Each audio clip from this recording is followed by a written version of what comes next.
सत्याग्रह। आपके साथ हूं मैं दीपा बाफिन। नमस्कार, मैं हूं अनु सिंह। स्वागत है आप सभी का सबसे दमदार न्यूज बुलेटिन सत्याग्रह में। आज हम आपको दिखाएंगे, साथ ही आपको बताएंगे अलग अलग हिस्सों की बड़ी खबरें। सबसे पहले बात कर लेते हैं मुफ्त रेवड़ी की।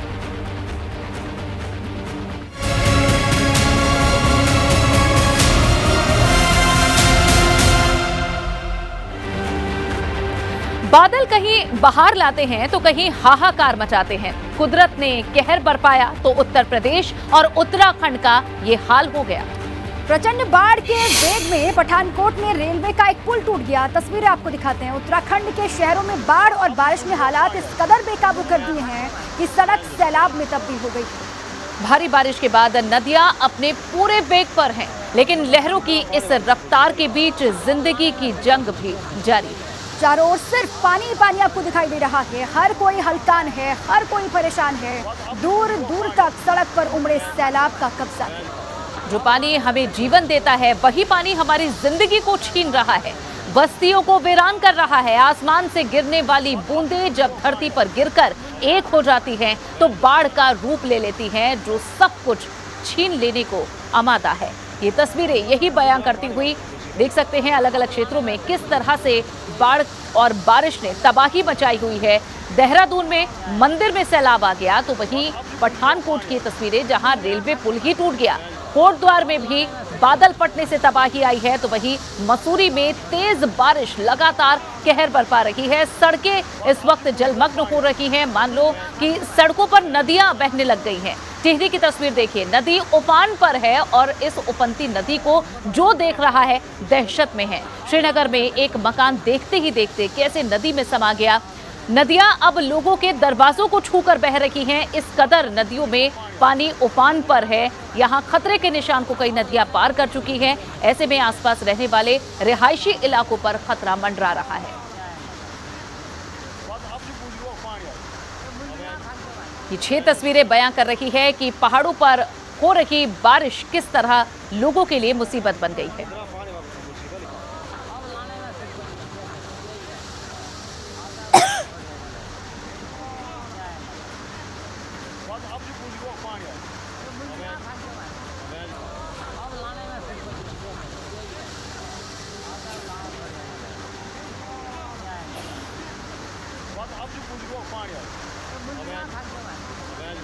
तो ये तस्वीरें बयां कर रही है किस तरह से लोग इस खतरनाक बारिश और बाढ़ के चपेट में हैं, और इससे न सिर्फ लोगों के घरों को नुकसान हो रहा है, सड़कों पर आवाजाही लगभग बंद हो गई है। पठानकोट से लेकर श्रीनगर, टिहरी, मसूरी, देहरादून और कोटद्वार की ये तस्वीरें बयां कर रही हैं।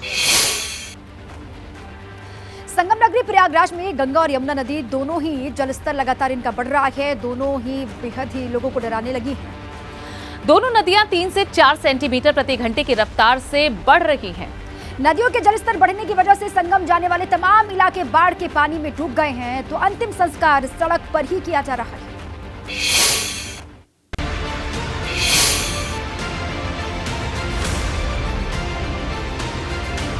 आपकी स्क्रीन पर दिख रही ये तीनों तस्वीरें संगम नगरी प्रयागराज की हैं, जहां कुदरत की बेहिसाब ताकत ने पूरे प्रयागराज में कहर मचा रखा है। गंगा और यमुना में आई बाढ़ की वजह से जिले के अधिकतर शमशान घाट गहरे पानी में जलमग्न हो गए हैं। मजबूरीवश सड़क पर ही चिताएं सजाई जानी पड़ रही हैं और दाह संस्कार भी यही किया जा रहा है। हजारों लोग बाढ़ की वजह से प्रभावित हैं, लेकिन तमाम ऐसे लोग जो अब इस दुनिया में नहीं हैं, जिन्होंने इस दुनिया को अलविदा कह दिया है, उन पर भी बाढ़ का असर पड़ रहा है। जो शमशान घाट हैं वो बाढ़ के पानी में समा गए हैं, लिहाजा जो चिताएं हैं वो अब सड़कों पर सजानी पड़ रही हैं, सड़कों पर दाह संस्कार हो रहा है। तो दूसरी तरफ लहरों ने शहर को अपने आगोश में लेना शुरू कर दिया है, जिस वजह से लोगों को घरों से बाहर निकलने में दिक्कतों का सामना करना पड़ रहा है। आम जनजीवन पूरी तरह से अस्त व्यस्त हो गया है। जल भराव की वजह से लोगों के घरों और दुकानों के भीतर तक पानी घुस गया है, जिससे नगर निगम के नाले और नहर सफाई के दावों की पोल खुल गई है। इस वक्त हम मौजूद हैं प्रयागराज के दारागंज इलाके में। प्रयाग स्टेशन से दारागंज मोहल्ले जाने वाला ये रास्ता है, जहां आप देख सकते हैं कि ये सूखी सड़क है। ये पक्का रास्ता बना हुआ है, लेकिन अब ये रास्ता पूरी तरीके से बाढ़ के पानी में समा चुका है। सिर्फ खंभों को देखकर अंदाज़ा लगाया जा सकता है कि यहाँ पर पक्की चौड़ी सड़क थी। कुछ दिन पहले तक यहाँ पर वाहन तेज़ी से फर्राटा भरते थे, लेकिन आज आप देख सकते हैं कि यहाँ पर नावें चल रही हैं। गंगा और यमुना नदी के जलस्तर में बृहस्पतिवार शाम से तेज बढ़ोतरी दर्ज की गई, जो शुक्रवार दिन में भी जारी रही। शाम को इसमें कमी आई, लेकिन खतरा बना हुआ है और आज भी गंगा और यमुना दोनों ही नदियों का जलस्तर 3 से 4 सेंटीमीटर प्रति घंटे की रफ्तार से बढ़ रही है। पानी तो बढ़ रही है सर, और हम लोग इसलिए लगे हैं कि सभी नाव और अपने और यात्रियों को उनको ध्यान देना है मुझे, और सबको सुरक्षा ही करना है। लगातार बढ़ते जलस्तर पर सरकारी अमला अपनी नजर बनाए हुए है। जल विहीन इलाकों की कमिश्नर और डीएम के साथ तमाम दूसरे अधिकारी लगातार मॉनिटरिंग कर रहे हैं। हम काफ़ी एहतियात बरत रहे हैं। हमने 12 बाढ़ शरणालय तैयार करा लिए, जिनकी विज़िट करके वहाँ की जो आवश्यक सुविधाएं हैं उन सारों को चेक करा लिया है। और इसके अलावा जितने हमारे डिपार्टमेंट्स हैं, चाहे हमारा स्वास्थ्य विभाग हो, चाहे विद्युत विभाग हो, चाहे सिंचाई विभाग हो, नगर निगम हो और जल कल विभाग हो, सबको आवश्यक निर्देश हम लोगों ने दे दिए हैं। हम पूरे तरीके से तैयार हैं, हमारे पास पर्याप्त नावें हैं। ऐसा नहीं है कि प्रयागराज में सैलाब की ऐसी तस्वीरें पहली बार देखी गई हो। हर साल मानसून में होने वाली बारिश की वजह से गंगा और यमुना उफान पर आती हैं और प्रयागराज में लगभग ऐसे ही हालात बन जाते हैं। बावजूद इसके बाढ़ से निपटने का कोई ठोस हल कहीं नजर नहीं आता।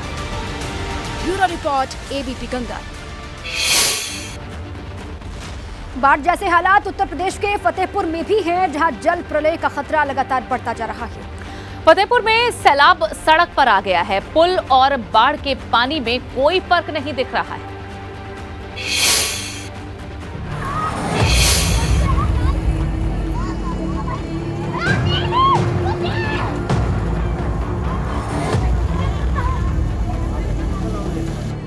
फतेहपुर में बाढ़ के वेग ने न गांवों को बख्शा है, न ही पुल।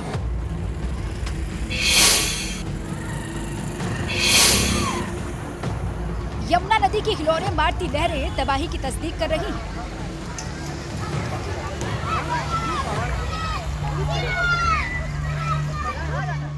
क्या नदी, क्या जमीन और क्या पुल, आफत की बाढ़ में सब एक हो गए हैं।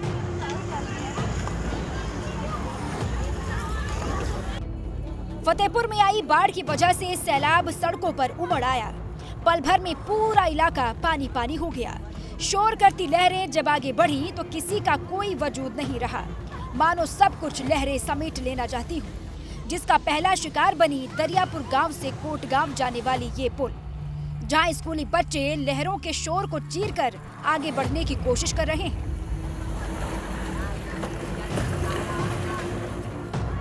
मजबूरी है, स्कूल तो जाना ही है और रोजमर्रा के काम भी तो निपटाने हैं। ऐसे में ये बच्चे जान जोखिम में डालकर पुल पार कर रहे हैं।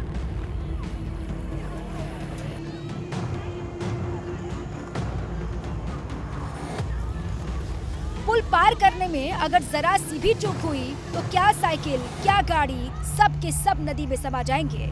ऐसे में जान तो जोखिम में है ही, नदी पर बना पुल भी हादसे को दावत दे रहा है।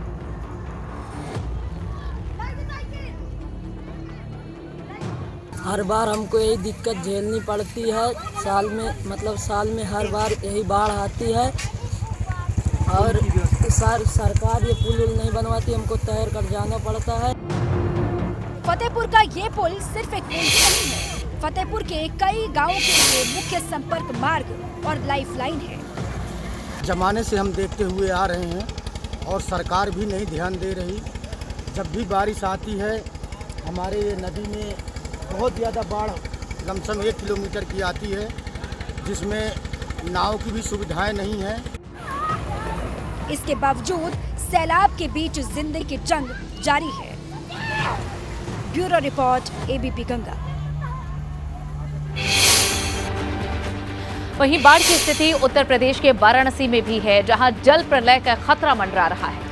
वाराणसी से देखिए हमारी खास रिपोर्ट, जहां गंगा का पानी खतरे के निशान को छूने को तैयार है।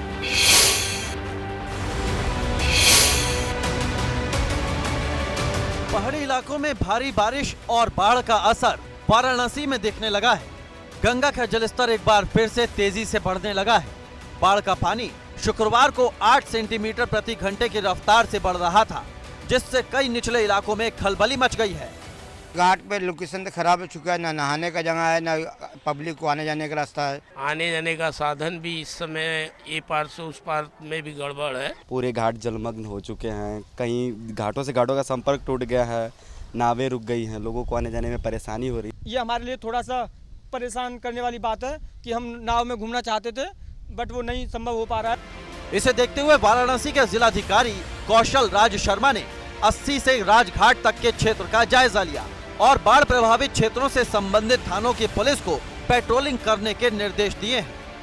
सामने घाट के नाले में या हमारे नगवा के क्षेत्र में या वरुणा नदी पे, उसी का जायजा लेने के लिए आज पूरी टीम हम लोगों की ये नदी पे है। साथ ही जितनी बाढ़ चौकियां हैं उसको भी एक्टिवेट कर दिया गया है। कुछ मोहल्ले हैं सरैया के, कोनिया के, जिनमें अभी पानी की एंट्री शुरू हुई है। बनारस में बाढ़ का वार्निंग पॉइंट 70.26 मीटर है और खतरे का निशान 71.26 मीटर है। वाराणसी में गंगा का पानी वार्निंग पॉइंट से महज आधा मीटर नीचे बह रहा है। वाराणसी के 80 घाट और नमो घाट बाढ़ में डूब गए हैं, जिसके बाद गंगा घाटों पर घूमने फिरने, नहाने और नौकायन को प्रतिबंधित कर दिया गया है। गंगा घाटों पर आरती भी सांकेतिक होगी। गंगा में बाढ़ की वजह से क्रूज का सफर बंद कर दिया गया है। शहर के रत्नेश्वर महादेव, शीतला माता मंदिर समेत कई मंदिर बाढ़ के पानी में डूब चुके हैं। वाराणसी में फिलहाल खतरे जैसी स्थिति तो नहीं है, लेकिन पुलिस और प्रशासनिक अमला आमजन की मदद के लिए पूरी तरह से तैयार है। Bureau report, ABP Ganga. और देखिए, मौसम की मार की एक खौफनाक तस्वीर आज प्रतापगढ़ से भी सामने आई है, जहां तूफान ने बवंडर की शक्ल अख्तियार कर ली। ये प्रतापगढ़ के रानीगंज इलाके की तस्वीर अब आपको दिखा रहे हैं, जहां भयंकर तूफान आ गया, जिसमें कई पेड़ जड़ से उखड़ गए और तूफान की चपेट में आने से एक शख्स की भी मौत हो गई। हम आपको प्रतापगढ़ के तूफान की 2 तस्वीर दिखा रहे हैं। ये रही आपकी स्क्रीन पर। पहली तस्वीर बवंडर की है, जबकि दूसरी तस्वीर बवंडर के बाद हुई बर्बादी की है। आपके सामने हम रख रहे हैं, बर्बादी को बयां कर रही है। इन 2 तस्वीरों से अंदाजा आप लगा सकते हैं कि कितना खतरनाक और कितना ताकतवर ये बवंडर रहा था। इस गांव में आया और जब ये बवंडर इस क्षेत्र से होकर गुजरा तो उसके बाद क्या इलाके की तस्वीर थी, इसका अंदाजा आप लगा सकते हैं कि कितना खतरनाक ये बवंडर रहा होगा।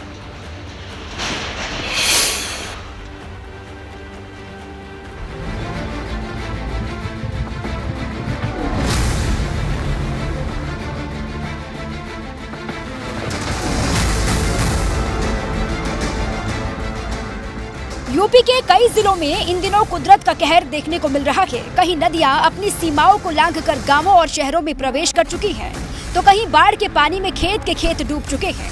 लेकिन प्रतापगढ़ से सामने आई आसमानी आफत की खौफनाक तस्वीर ने दहशत फैला दी।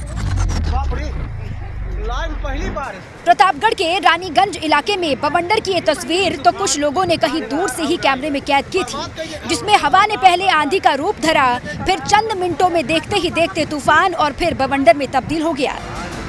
लेकिन इस बवंडर ने गांव के अंदर कैसी तबाही मचाई, उसका अंदाजा इन तस्वीरों से लगाया जा सकता है। बवंडर की रफ्तार के सामने कहीं पेड़ धराशायी हो गए, तो कहीं बिजली के खंभे गिर गए। इसके अलावा पेड़ गिरने से कई गाड़ियां भी क्षतिग्रस्त हो गईं, जबकि बवंडर की चपेट में आने से एक शख्स की जान चली गई। एक महिला गंभीर रूप से घायल हो गई है, जिसे प्रयागराज रेफर किया गया है। Bureau report, ABP Ganga. कुदरत के कहर की एक ऐसी ही खौफनाक तस्वीर आज हिमाचल प्रदेश से भी सामने आई, जहां पर एक पुल पर मानो लहरों का कहर टूट पड़ा। बिल्कुल, हिमाचल प्रदेश के कांगड़ा जिले में एक नदी में आए उफान में फंसकर रेलवे का पुल धराशायी हो गया।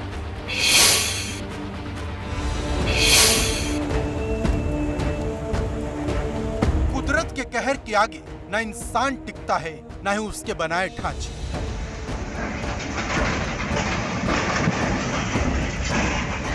कांगड़ा जिले में भी कुछ ऐसा ही हुआ। यहाँ चक्की दरिया की लहरों के आगे रेलवे के इस पुल की सांसें जवाब दे गई और देखते ही देखते रेलवे का ये पुल लोगों की आंखों के सामने नदी में समा गया।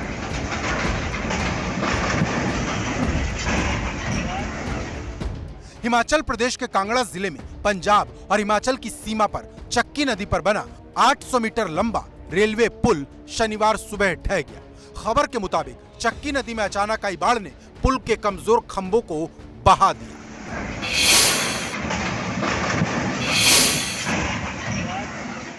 Pathankot Jogindernagar narrow gauge railway section पर पड़ते चक्की पड़ाव रेलवे पुल का बड़ा हिस्सा चक्की नदी में समा जाने से पहले ही पठानकोट और जोगिंदरनगर के बीच नैरोगेज ट्रेन सेवा बंद कर दी गई थी। वजह है पुल के खंभे में आई दरारें। 1928 में अंग्रेजों के जमाने में बनाए गए इस रेलवे पुल से होकर प्रतिदिन 7 ट्रेनें चलाई जाती थी, जो आसपास के कई गांवों के लिए एक लाइफलाइन की तरह है, जहां कोई सड़क या बस सेवा नहीं। Bureau report, ABP Ganga.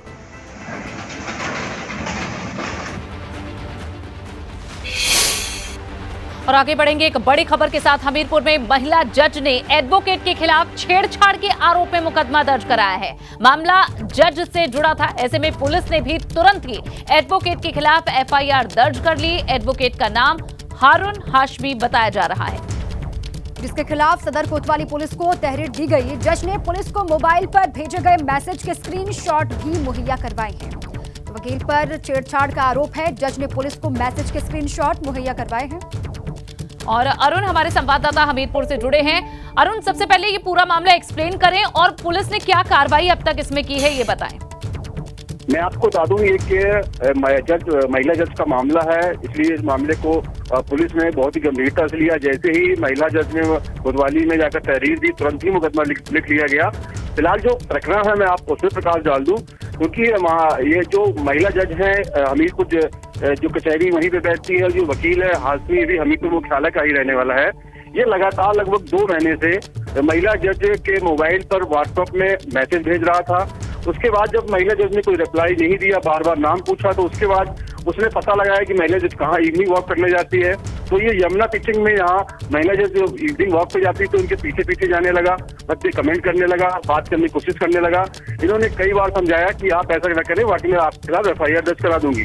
जब वो परेशान हो गई उस वकील से, उसके बाद उन्होंने आज यहाँ पर एफआईआर दर्ज कराई है। जी ठीक है, शुक्रिया इस पूरी जानकारी के लिए अरुण।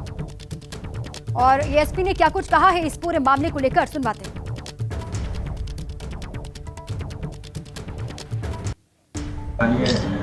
जुडिशियल अधिकारी है, उनके द्वारा एक अभियोग पंजीकृत कराया गया है और इसमें आरोप लगाया गया कि एक वकील जो है उनको लगातार ढूंढ रहा है और उनका पीछा कर रहा है। जब वो कहने भी जा रहे हैं तब भी उनका पीछा कर रहा है।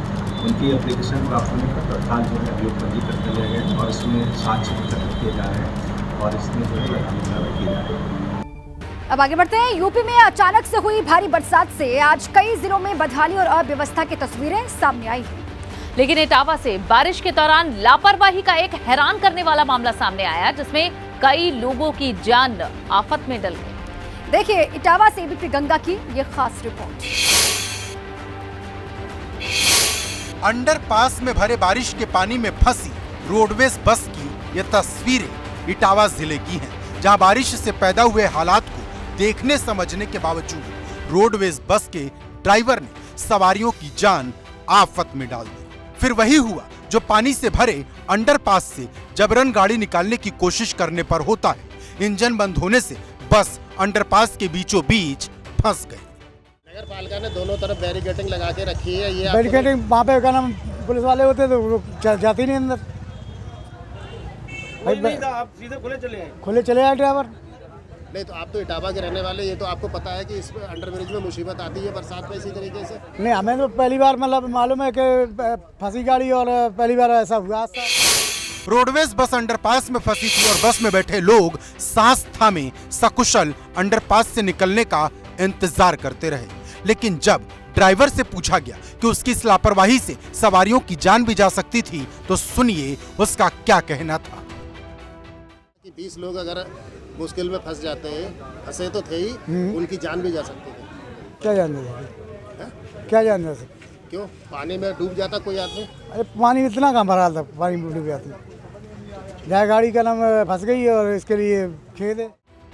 सुना आपने, अंडरपास में बस फंसने से सवारियों की जान पर बनाई और ड्राइवर ने इस बात की जरा भी परवाह नहीं की। लेकिन नगर पालिका इंस्पेक्टर ने खुद अति आत्मविश्वास से भरे ड्राइवर की लापरवाही बयां कर दी। बारिश होती है तो हम लोग दोनों साइडों में बैरिकेडिंग लगा देते हैं। हमारी लगभग 25 लोगों की टीम है। वो बारिश के अंदर पुल के दोनों साइडों में लगाने के बाद, और यह बस डिपो पुल के उस साइड से आरटीआई की तरफ से आ रही थी, उसको रोका, लेकिन ड्राइवर नहीं माना, उसने पानी के अंदर गाड़ी को डाल दिया। अंडरपास में फंसने के बाद रोडवेज बस करीब आधे घंटे तक इसी तरह फंसी रही, लेकिन बाद में नगर पालिका कर्मचारियों ने जेसीबी मशीन मंगवाकर पहले तो सभी सवारियों को बाहर निकाला और फिर बस को खिंचवाकर अंडरपास से बाहर ले आए। Bureau report, ABP Ganga. बारिश, बाढ़ और बर्बादी, उत्तर प्रदेश में शहर शहर लगभग यही हाल है। उत्तर प्रदेश के आगरा शहर में बारिश ने बुरा हाल कर दिया। एक तरफ बारिश ने शहर को पानी पानी कर दिया तो दूसरी तरफ नगर निगम के दावों की पोल भी खोल कर रख दी।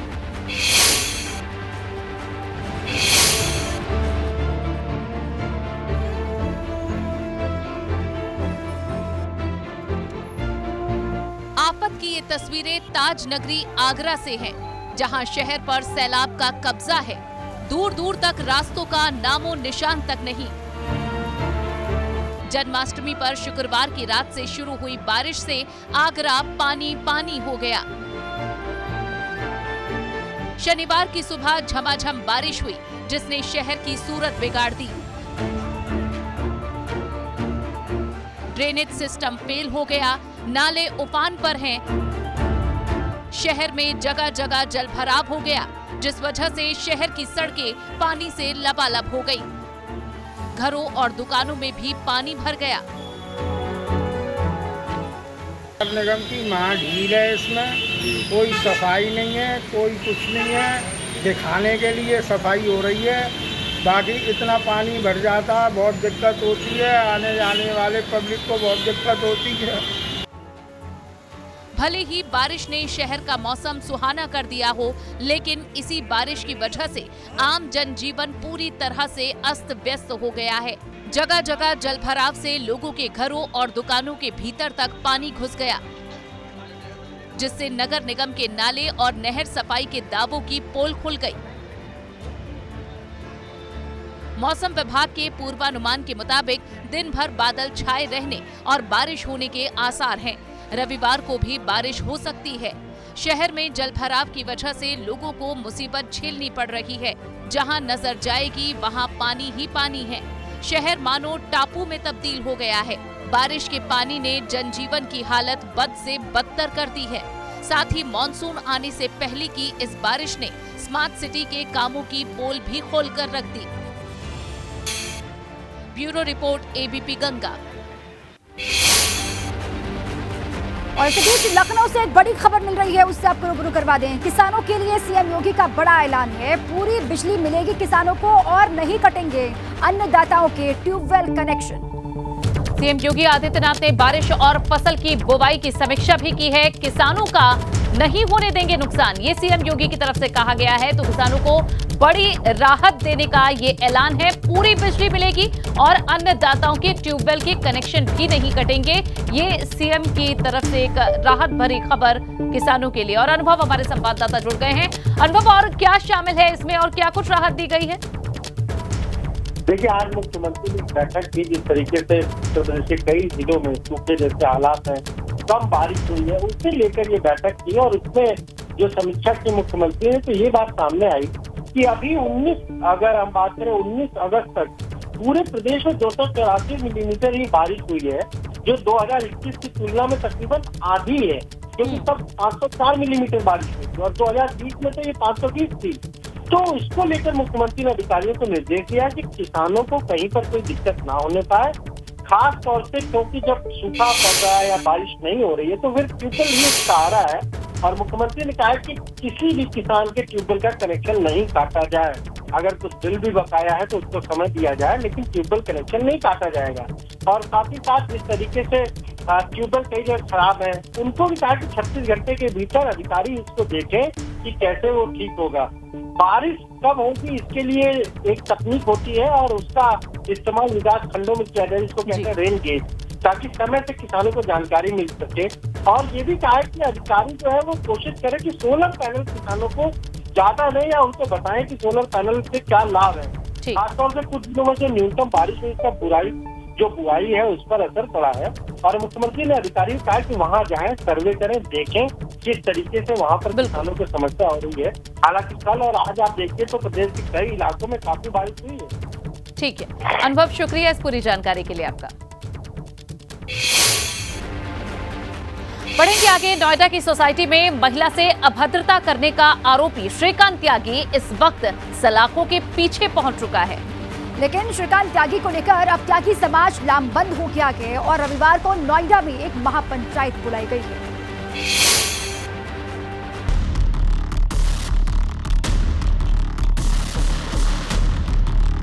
महिला को गाली देने और बदसलूकी करने वाला श्रीकांत त्यागी तो जेल पहुंच चुका है, लेकिन श्रीकांत त्यागी की गिरफ्तारी के बावजूद ये विवाद शांत होने की जगह और तूल पकड़ चुका है।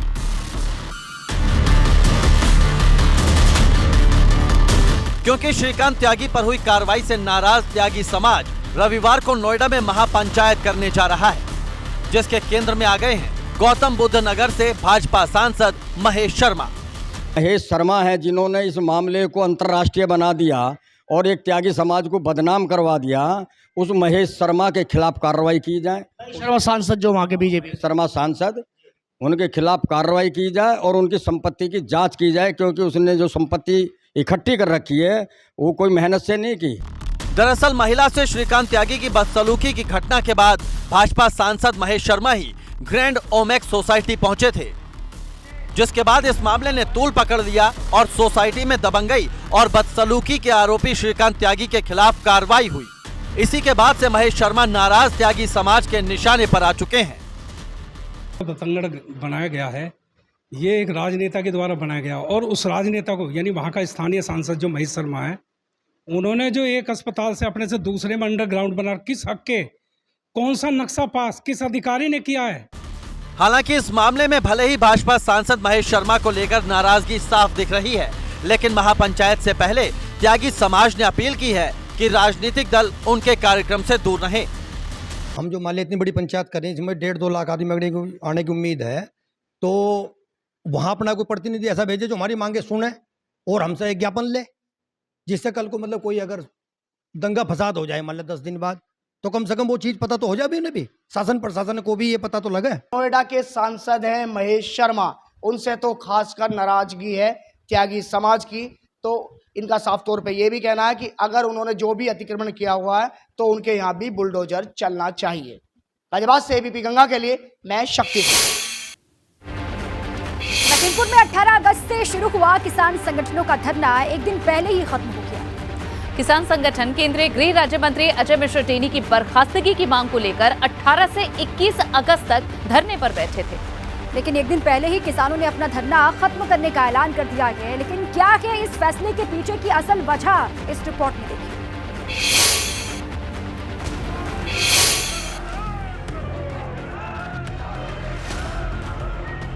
लखीमपुर में गुरुवार से शुरू हुआ संयुक्त किसान मोर्चा का धरना 72 घंटे पूरे होने से पहले ही खत्म हो गया। राकेश टिकैत समेत बाकी किसान संगठन के नेताओं के धरना खत्म करने के ऐलान के साथ ही कार्यकर्ताओं ने भी डेरे उठाकर वापस अपने अपने ठिकानों की राह पकड़ ली। हाँ, धरना समाप्त हो गया। 3 दिन 75 घंटे का था, वो समाप्त हो गया। राकेश टिकैत ने बताया कि धरना खत्म हो गया, लेकिन एक दिन पहले ही किसान संगठनों के तंबू उठाने की वजह भी सामने आ गई है। दरअसल स्थानीय लोगों का आरोप है कि किसान संगठनों ने मंजूरी लिए बिना ही लखीमपुर में धरना शुरू कर दिया था।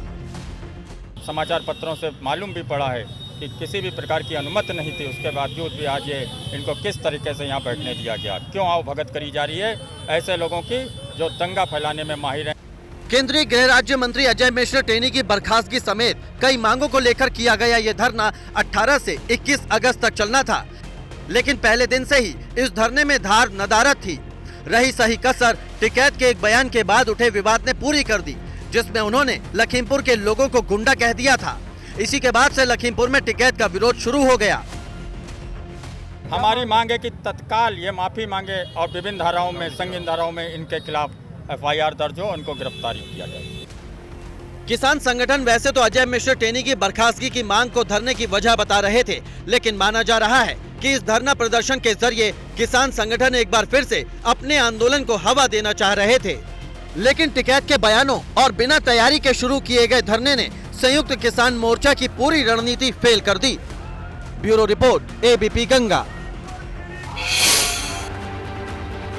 और अब खबर कानपुर से। कानपुर में एक युवक को महज इस बात पर तालिबानी सजा दे दी गई क्योंकि उसके जानवर दबंगों के खेत में घुस गए थे, जिसके बाद दबंगों ने युवक को खेत में मुर्गा बनाकर लाठी डंडों से जमकर पीटा। युवक की पिटाई का वीडियो दबंगों ने ही बनाकर इसे वायरल किया। साथ ही अब दबंग लगातार पीड़ित को जान से मारने की धमकी दे रहे हैं। पुलिस पर कोई कार्रवाई नहीं करने का भी आरोप लगाया जा रहा है। क्या साल से मना कर रहे हैं? हाँ? कौन बोला? जगह पर मुर्गापन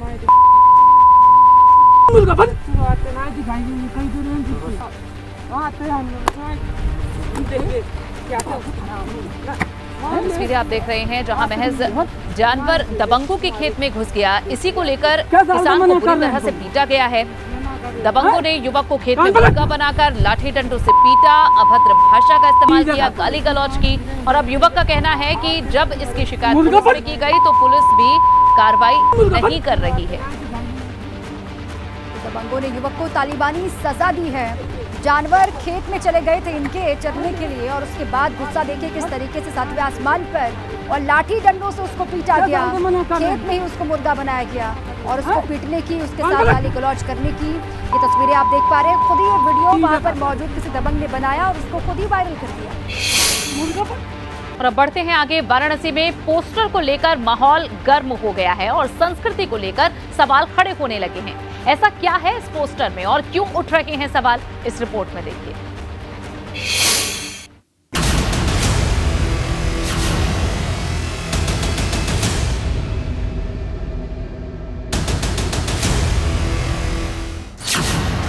सड़कों पर लगे पोस्टर पर विवाद। किसने किया काशी की संस्कृति से खिलवाड़? कई ऐसे वीडियो मिलेंगे जो कि अर्धनग्न है, जिसमें वो सिगरेट हाथ में लेकर के लड़कों के साथ चल रही हैं। बहुत सी ऐसी वीडियो, आपत्तिजनक वीडियो हैं। वाराणसी की सड़कों पर लगे ये पोस्टर जिन पर लिखा है मैं काशी हूं। सावन के मौके पर लगाए गए इन पोस्टर में एक महिला भी दिख रही, जिसका नाम है ममता राय। आरोप है कि इस महिला ने काशी की संस्कृति से खिलवाड़ किया। एक महिला यूट्यूबर ममता राय जी भी हैं, जो बनारस में किसी दूसरे शहर से आके बसी हैं, जिसको पता नहीं कि बनारस की सभ्यता क्या है, बनारस की संस्कृति क्या है। उसको बिना जाने बिना समझे उन्होंने ये पोस्टर पूरे शहर में लगवा दिया कि मैं काशी हूँ, जबकि काशी एक धार्मिक नगरी है। आप ये देखेंगे तो उन्होंने ये इस तरह के पोस्टर पूरे शहर में लगवा रखे हैं कि मैं काशी हूँ।